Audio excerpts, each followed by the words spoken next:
Selamünaleyküm hesabı olacaq. Bugünkü dölük Ürgən şəhəri Deski müayisəsində İstanbul kurulunun binası birinci katında acayip 2 kanal kvartalımız icra çıxır. İcra 2300 milyon. Bu Tavanzəgə Qaydar Həmzə məktəb və Agaxı məktəbinin cərəşqərəkən. Nəyi tamamsa Deski müayisəsinin yolu işi də olsa cərəşqərəkən birinci kat. Həmin şəraitə gələn narxım ki sabah 2300 milyon. Ailə olsa akuratlı ortasarı uzaq müddətə belədir. Gəlişən halına səy çallar bilən bətət üçündürülsək. Bizə də kvartam tolu üçündürülsək.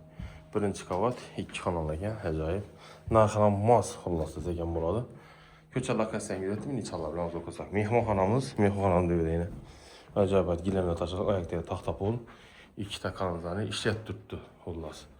2 də xaladlikdən ibarət ekan. 2300 milyon mənimçədən baxası normaldir. Bu kvartalın üzü satılığın qiyməti 350, 380, 400 milyon.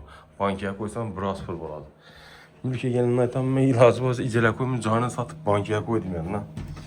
Yunus xanam deyənə. Benim sənə koridor. Yine 2 tək gigant. Xaladnik, kirmaşin, telefonla, moyka yine, qaz plitəmiz. Bir dənə bir konserimiz ekan. Wi-Fi tizimlənən bu. Lokasiyamız Deski varsa, abunəçinin Qaydar məktəbi. 99 074 46 91 123 06 Allah qaçqası. Sağ olun, amma.